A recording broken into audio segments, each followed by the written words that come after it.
There's a changing of the guard at the Public Power District that keeps the lights on for 850,000 customers around Omaha.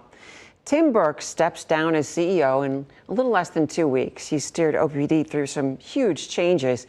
And his successor, Javier Fernandez, says even more is on the horizon. Tonight, KETV Newswatch 7's David Earl has reflections from Burke and the future forecast from Fernandez.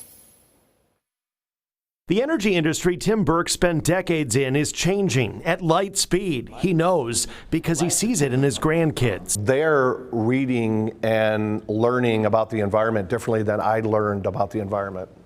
And they're our future customers. Burke's handing over the future of OPPD on July 1st.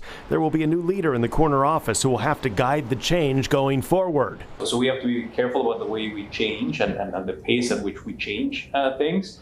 But make no mistake, we are changing. Javier Fernandez inherits a utility with a growing focus on renewable energy and a customer base with a growing appetite for electricity. We have a diversified fleet of generation, which is fantastic, but it also poses a lot of challenges on how do we integrate those to meet the demands of an ever-electrifying customer base. 1,000 megawatts of wind power helps keep the lights on. 600 megawatts of solar will come online in 2023.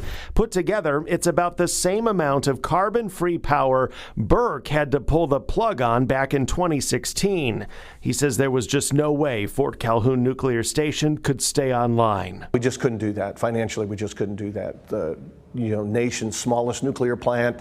It was an economy of scale issue. Burke says decommissioning is ahead of schedule and under budget. About 100 employees have found other jobs inside OPPD. But Fernandez says there might be a future nuclear chapter for the utility. Small reactor technology showing promise, he says, especially as OPPD seeks to maintain reliable, affordable, climate-friendly power sources. I think it is important and incumbent upon all of us here at OPPD to look at all possible options. And the new CEO is watching Washington closely as Democrats and Republicans try to hammer out an infrastructure plan. The feds seem focused on expanding spending beyond just roads and bridges. Fernandez would welcome the investment and says everyone would benefit. One aspect that comes to mind is the increased attention that high voltage, long distance transmission infrastructure plays in the reliability of our grid. Even with all the change ahead as he leaves managing OPPD behind, Burke is confident the public power model will endure. He's certain the people OPPD serves understand the value.